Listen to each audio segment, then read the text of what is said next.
to lesson 1, everybody. In this lesson we're going to talk about your violin and how it makes a sound and what all the bits of it are called, so that you understand a little bit more about your instrument and know how to look after it.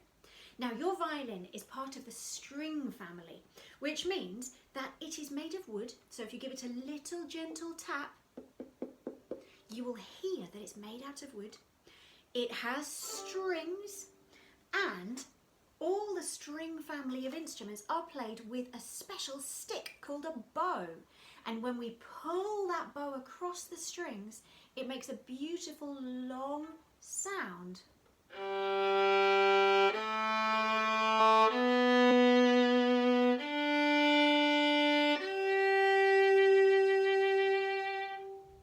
Just like that. Now, let's have a look at your violin in a bit more detail.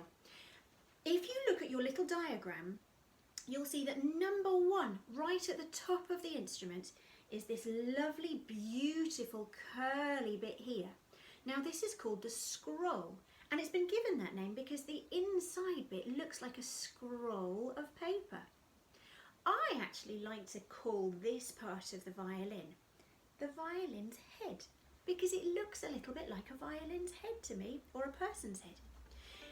Next, we've got number 2, the tuning pegs.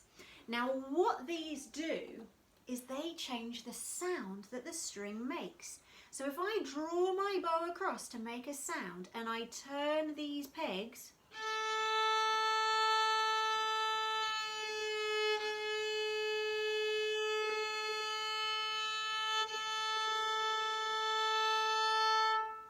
did you hear the sound change? Only changed a little bit, but it did change.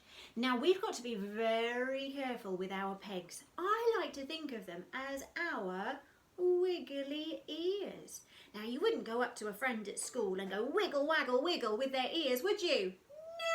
No! And we certainly wouldn't like it if someone did that to us. We're not going to do it to our violin either. We're going to be very gentle. Always protect our violin's head and protect its ears, and always have super gentle fingers when we touch our violin. Next, number 3, we've got this lovely long bit here, very elegant and very delicate. Now, if this was the head and this was the ears, head, ears, then this bit could be the violin's neck, and that's exactly what it's called on our diagram as well. Next, moving down, number 4, that's this bit here. Now, if we've got the head, the ears, the neck, then this is going to be the violin's tummy, which means that that is the violin's back. We've got the bridge. Oh, now, that is called a violin bridge. Again, all the string family of instruments have a bridge, and it's what keeps the strings in place. Now, the bridge is also super delicate. So again, we're going to make sure that we protect it all the time. And whenever we put our violin down, we're going to make sure that it goes down like this. We're not going to put it like that, where it would be resting on the bridge, and it might make the bridge break. Okay, moving on, we've got the F holes. Now, they're called F holes because they look like a swirly letter F, but these are actually what make the sound come out of the violin. If we didn't have those, we wouldn't hear anything. Next, we've got the tailpiece here. Now, on some violins it's made out of plastic, and on some violins it's made out of wood, but its job is to hold the strings, and it keeps them tight so that they make the right sound. So the strings are being held by the tailpiece at this end and by the pegs at that end. Finally, on our picture, we've got this bit here, and it's called the chin rest. Now, the chin rest is where the side of your face, your jaw, can you feel that bone on your face?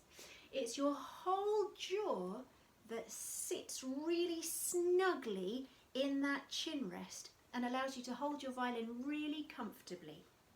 Now there's one more thing. It's not on your diagram, but I like to look at these bits here.